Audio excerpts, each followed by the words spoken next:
Well, hello! Welcome back to the library. Today, we hit up the children's game Animorphs Shattered Reality, based on the scholastic property of the same name. If you weren't in grade school in the late 90s, Animorphs were everywhere.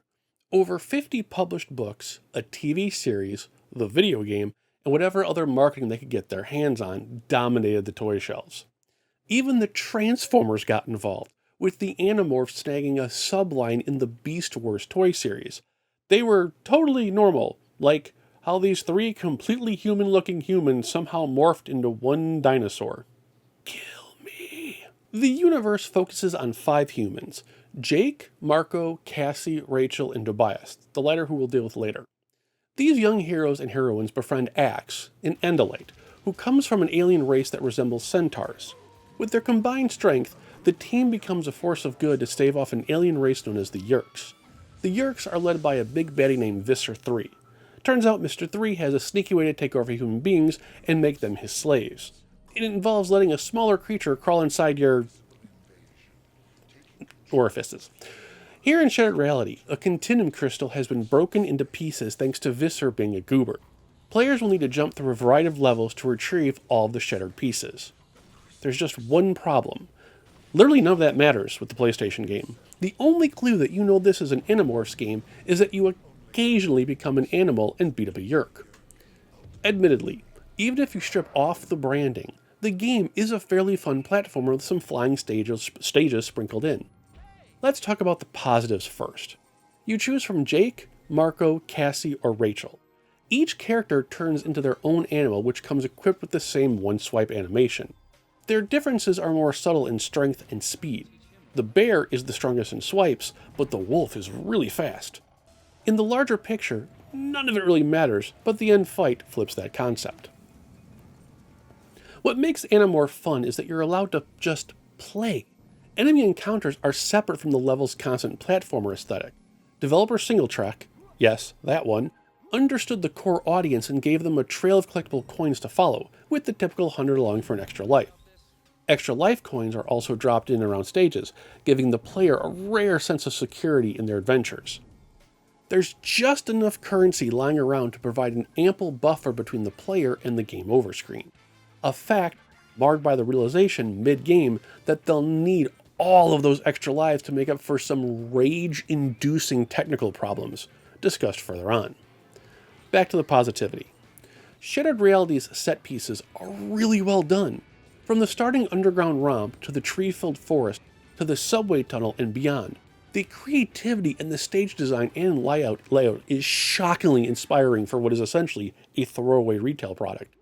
As the game reaches its final acts, whole sections of the city have been destroyed, swallowed whole by magma, or buried in the snow and ice of the zoo. It's truly an end-of-the-world feel, especially from a children's game. The question is, was this a result of reality being shattered, or is it the Yeerks having some fun?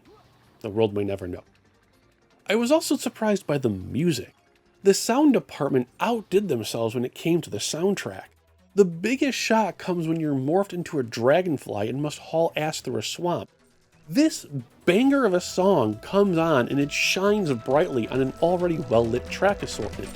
Probably the best feature in the entire game. Now comes the bad news. The game is a technical disaster that almost destroys the entire experience. Despite the creative level design, the game suffers from some pretty bad screen tearing, and that's just from this being recorded on an emulator. On the actual PlayStation hardware on a TV, the game's visuals literally split in half sometimes.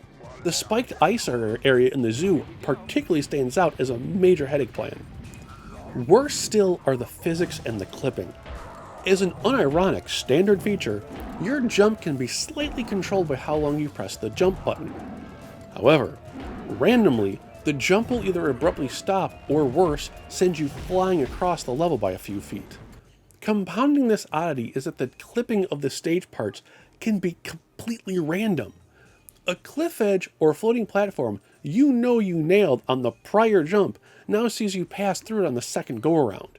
There are at least 3 smaller platforms I still can't land on the first time, and this is after 6 playthroughs. There's also a rare hiccup with the camera, where depending on the jump and angle you take, the camera gets locked off center, so you can't see what's ahead of you. It eventually autocorrects, but it makes for some frustrating deaths. Between the D-pad while recording on the Polymega and the dual analog on the real hardware, my god, just use the analog stick. It helps provide a small bit of extra movement midair when you're vying for a platform that just moved on you. It won't help the clipping issues, but I noticed it felt easier on the second and third run-throughs with the DualShock. One last note on the problems are the fights themselves.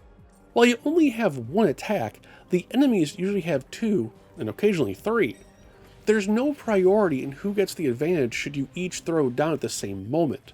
The only way to play every enemy is to just stick and move. Lock on with the R2 button, wait for their attack animation to finish up, swipe, back away, and repeat. That's it. Literally every enemy in the game. Oh, and you need to do this within 2 minutes for each fight, or you lose your life. The final boss does put an interesting twist on the nonsense. During your 2 minutes of swiping, the entire floor drops out from underneath you, requiring you to wait on an outer platform for it to rise back up. This adds the only real strategy in the entire game, and that just comes down to get good at the stick and move. If you're playing the wolf, you can beat Visser 3 in 2 drops. Easy peasy.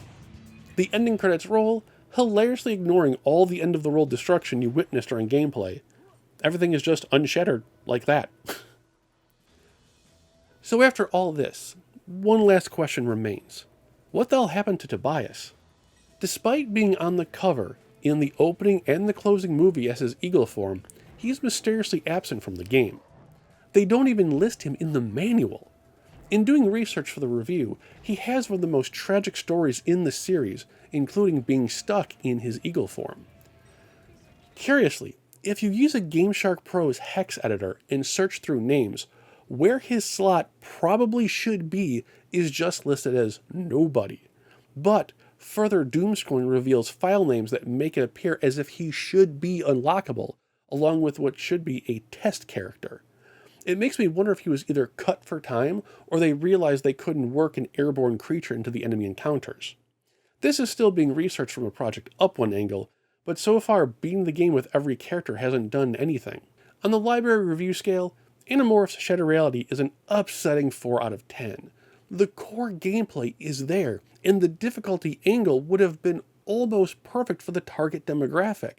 But graphical hiccups, technical camera gaffes, a lack of unlockables, and a clearly inconsistent physics animation engine all but bury the fun you can actually glean from it. It's worth a once through for the wonderful set pieces, but not much more. Alright, there you have it, guys.